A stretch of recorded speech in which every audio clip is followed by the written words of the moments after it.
General Hospital recaps. Charlotte came home, as did Valentin. I will explain everything. Never miss this video. Please subscribe to the channel. A lot can happen in a day in Port Charles, so it can be easy to get lost. If you missed anything that happened over the week of February 17, 2025, our General Hospital weekly recaps will help get you back up to speed in no time. Jason and Anna arrived in Buenos Aires and moved quickly to intercept a WSB kill squad. Valentin revealed he'd texted Rocco and asked Anna and Jason to take Charlotte home. Anna urged Valentin to let her take him in and strike a deal, but Valentin admitted he'd tried to kill Brennan so the WSB would never let him live.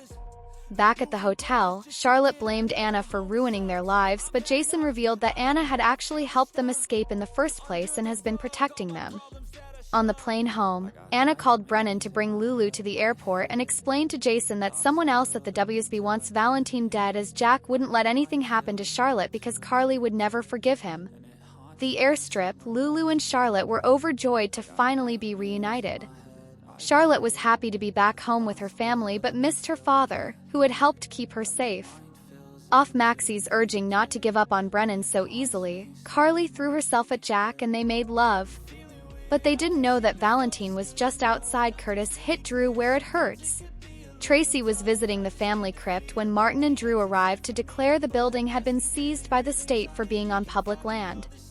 Gio and Emma appeared and she began filming the argument on her phone, wondering why the congressman was attacking his constituents instead of actually being in Congress working for them. When Tracy physically stopped the surveyor from surveying, Martin told Chase to arrest her. Portia tried to get Curtis to make peace with Drew, but Jordan told them about the crypt and Curtis agreed to do a story on Drew's abuse of power. Laura convinced Drew to drop the charges, but he insisted this wasn't over yet. Laura congratulated Curtis on the hit piece, but Alexis was worried it would hurt Scout. Willow assured Drew she didn't believe a word of the article, even when Carly insisted it was all true. Rick warned Portia she could face criminal charges for tampering with evidence and urged her to follow Drew's orders. So when Drew ordered Portia to make Curtis run a series of positive articles, she suggested they do a joint press conference so he'd have no choice, and Curtis reluctantly had to agree to it. Carly told Nina they had to open Willow's eyes to Drew and make sure that damning evidence against him was found in his house, even if they had to put it there themselves. Brooke Lynn learned about her son. When Dante admitted he was struggling to talk to Lulu, Maxie suddenly revealed that Lulu was still in love with him and had dumped Dustin before falling into the coma. Lulu confronted Brooke Lynn and told her she had to tell Dante he has a son. Brooke Lynn insisted she gave up her baby so they could have a better life, and it was their call if they wanted to find their birth parents. The argument got heated, but eventually she convinced Lulu not to say anything. Brooke Lynn asked her mother what she knew about her baby, but Gloria interrupted and claimed she'd told Lois to talk to Martin. Brooke Lynn realized her grandmother knew where her son is, so Gloria confirmed and claimed Lois knew nothing. But alone, Gloria warned Lois she couldn't tell Brooke Lynn the truth or everyone's lives would be ruined. Brooke Lynn went to get some air and sat with Gio guarding the crypt where they bonded. Lulu went to see Maxie but found Dante there babysitting Bailey Lou. She said she had something to tell him but then backpedaled.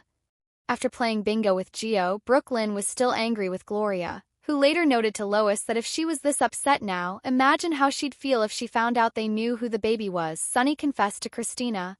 Through speaking with a new writer for Crimson, Nina met with Ava and agreed to give her a loan to help offset her money troubles.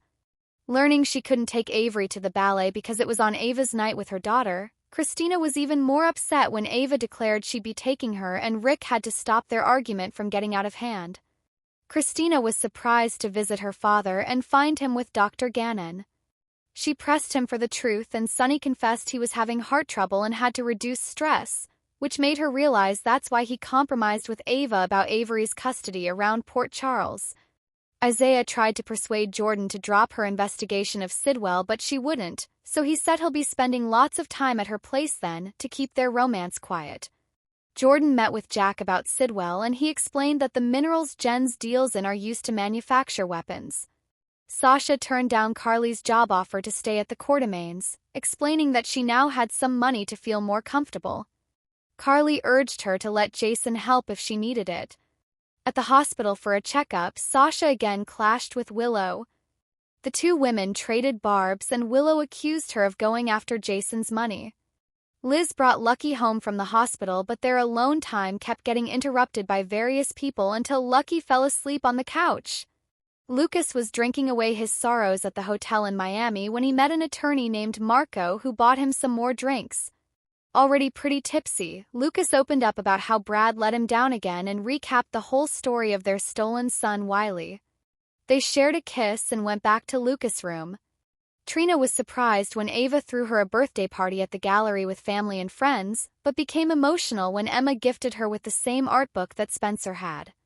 Love, JH? Be sure to join our We Love General Hospital Facebook group to chat about all the latest storylines and juicy gossip.